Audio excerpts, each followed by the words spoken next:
자, 이번에는 두 번째 법 얘기 좀 해볼게요. 특수지역 언어교육진흥에 관한 법률안 이번에 제정안 발의하셨는데요. 이 법안 발의하신 뭐 특별한 계기가 있으신가요? 이게 이제 저는 그 재외 교민 생활을 좀 해봤어요. 미국과 네. 뭐 유럽, 오스트리아와 또 아시아권, 캄보디아하고 이렇게 다녀보면서 제가 이제 오스트리아에서 평화학이라고 피스 스터디스 그 세계 각 나라의 평화 활동가들이 다니는 네. 대학원을 다녔었거든요. 네, 네. 거기서 한 80개국 되는 나라의 네. 학생들하고 교류를 했었어요. 네, 그러니까 네. 특히 또 우리가 미국이나 그 아시아권에서는 만나기 어려운 중동, 아프리카 쪽의 네. 갈등 지역, 네, 네. 이런 그 분쟁 지역, 이런 그 학문 자체가 이제 평화학 하면서 그 같은 아프리카라고 우리가 이제 외국어 대학교에도 아프리카어과가 있지만 사실 아프리카어가 있는 건 아니거든요. 네. 그렇게 해서 이제 좀 관심을 갖게 됐고 캄보디아에 있으면서도 캄보디아는 이제 문맹률이 좀 굉장히 높고 네. 영어를 쓰지 않기 때문에 제 자신이 캄보디아어를 쓰지 않으면 실생활에 어려움이 많아요. 네. 그래서 캄보디아에서 한 8개월 정도 학원을 다니면서 공부를 네. 했거든요. 네.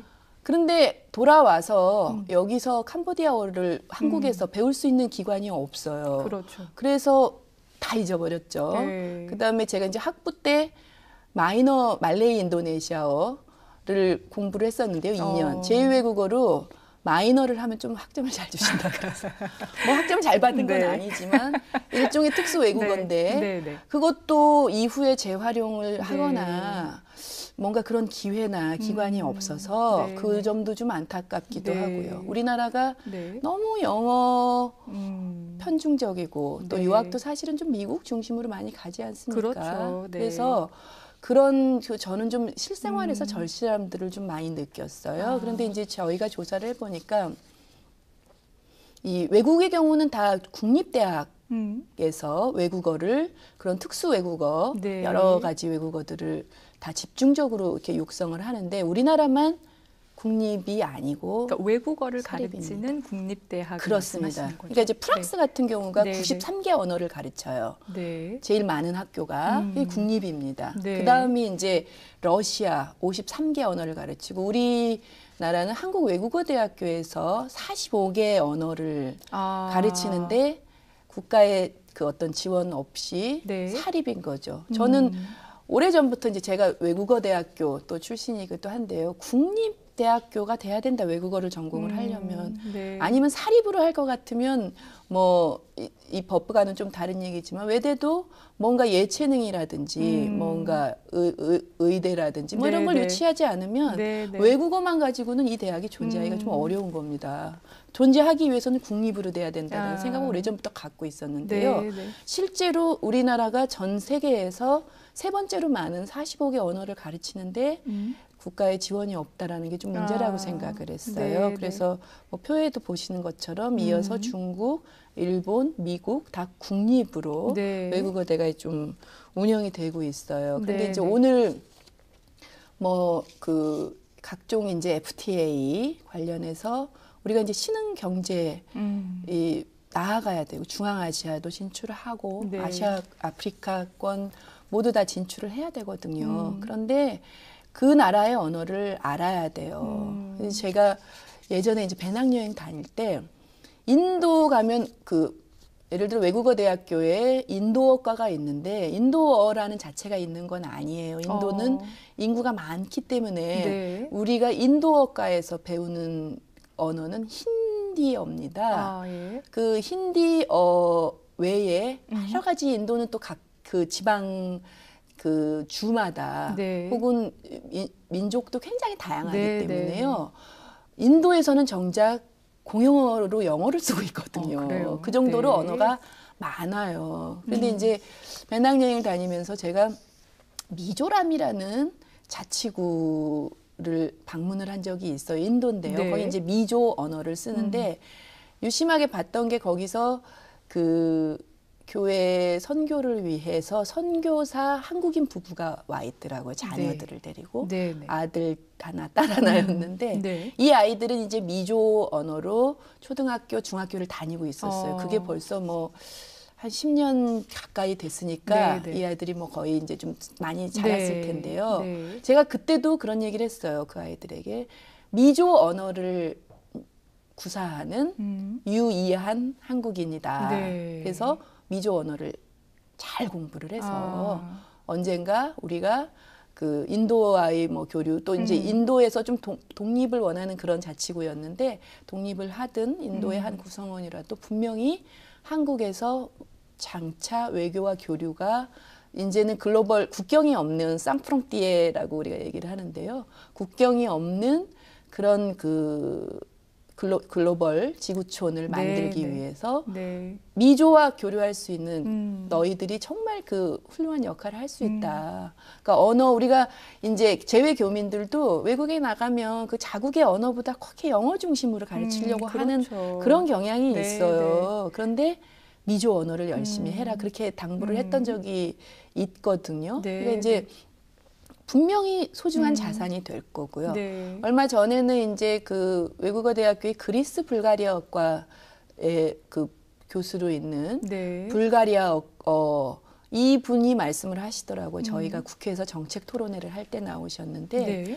불가리아라는 나라에서 국비 장학생으로 이 한국 유학생을 해서 불가리아의 지원 그 대학 나라의 지원이 없었다면 나는 불가리아어를 이렇게 오랫동안 공부하고 돌아와서 한국에서 가르치지 못했을 겁니다. 그런 이야기를 하시더라고요. 그것도 그 각각의 그 나라 있지만 우리의 또 필요성으로 전략적으로 네. 이제 한국이 사실은 선진국입니다. 그렇죠. 그리고 네. 굉장히 전 세계 어디를 가도 한국 사람이 없는 곳은 없어요. 네. 그리고 24시간 정말 스피디하게 굴러가는 나라가 한국과 네. 전 세계에 있는 한국의 코리아타운이에요. 그래서 한국 사람들이 우리가 그다음에 이제 좀 분단이 돼 있고 일단 일종의 섬처럼 이 지정학적 영향이 있기 때문에요. 네. 우리가 발전하기 위해서는 사실은 대륙으로 진출해야 됩니다. 중국 경의선이 뚫려서 중국 대륙 시베리아 횡단철도와 가야 되고요. 그다음에 남미, 아프리카, 전 세계 어디를 뚫고 나가지 않으면 우리는 이제 이 경제 난국이라든지 어떤 우물안 개구리 시계 이걸 타게 할 수 없는 거예요. 네. 그러려면 어떤 그런 전략 지역의 언어들을 구사할 수 있는 그런 교육을 정책적으로 좀 했으면 좋겠다 하는 그런 취지에서 네. 발의를 하게 됐어요. 근데 정말 그 의원님 말씀하신 대로 우리나라의 그 영어 몰입 교육이 아주 사실은 어떻게 보면 좀 심각할 정도예요. 맞습니다. 아이들이 어릴 때부터 영어 사교육부터 시작해서 영어에 무조건 외국어 하면 교육을 시키거든요. 그런데 이게 글로벌 시대에 어떻게 보면 너무나 당연한 결과다. 이런 의견들도 있고요. 그리고 또 지금 의원님 말씀하신 것처럼 너무 영어에만 편중한 것이 아니냐 이런 의견이 엇갈립니다. 좀 전에 말씀하셨다시피 정책 토론회 개최하셨었다고요. 네. 거기서도 이런 의견들이 좀 있었겠죠? 그렇죠. 다양한 의견이 있었고. 그런데 이제 우리나라가 사실은 영어 교육을 많이 하지만 또 영어를 잘하는 사람들은 정작 없습니다. 그게 참 그러게요. 의문이죠. 그러니까 네. 외국에를 다녀보면 어떤 무슨 식당에서 주문을 하거나 뭐를 할 때 이미 영어가 공용어가 돼 있고요. 네. 우리가 이제 아이캅이라고 아시아 정당 회의에 가보면 네. 모든 뭐 한국, 일본, 중국을 제외한 다른 나라에서는 다 영어로 토론을 하는데 한국, 일본, 중국만 꼭 네. 통역이 붙어야 하는 그런 게 있어요. 그러니까 네. 영어 몰입 교육을 한다 그래도 우리의 그 영어 교육도 뭐 그렇게 그러니까 네. 뭔가 교육 체계가 그 좀 다시 정비가 돼야 되겠다라는 생각이 들고요. 네, 네. 저희가 이제 제도적으로 정책 토론회를 할 때도 이 영어 외에 그 네. 특수 특수 외국어에 대한 이런 것은 우리가 진정한 선진국으로 가는 그런 네. 길이 될 거라는 생각이 네. 들어요. 네. 그렇군요. 한 가지만 더 여쭤볼게요. 국내 대학에서 외국어 전공이 어느 정도 이루어지고 있는지 그에 대한 현황도 좀 소개를 좀 해주실까요? 제가 이제 표를 좀 네. 준비해 왔는데요. 네네. 일단 중동 아프리카어 360명. 굉장히 많은 거예요. 근데 네. 우리가 이제 보통 이해하기로는 중동 지역에서는 뭐 아랍어 쓰는 거 아니야? 하지만 네. 아랍어가 있고 또 이란어가 따로 있거든요. 네. 그다음에 뭐 터키, 아제르바이잔도 그 인근 이렇게 해서 아프리카어도 굉장히 많고요. 그다음에는 이제 이 인도 아세안 지역이 486명, 500명에 가깝고 네. 또 유럽에서 쓰이는 언어들도 굉장히 다양합니다. 네. 그래서 우리는 보통은 뭐 미국말로 통칭해서 하는데 또 그 어디를 외국을 좀 다녀보거나 교류, 외교나 이런 것들을 해보면은요, 제가 그런 걸 느꼈어요. 얼마 전에 이제 어린이날에 국회의장님께서, 정의화 국회의장님께서 다문화 가정 해서 네. 이제 라오스 어린이들을 초청해서 국회 네. 사랑제에서 네. 이제 그 오찬을 하신 적이 하셨죠. 있어요. 네. 제가 이제 여성가족위원이기 때문에 갔거든요.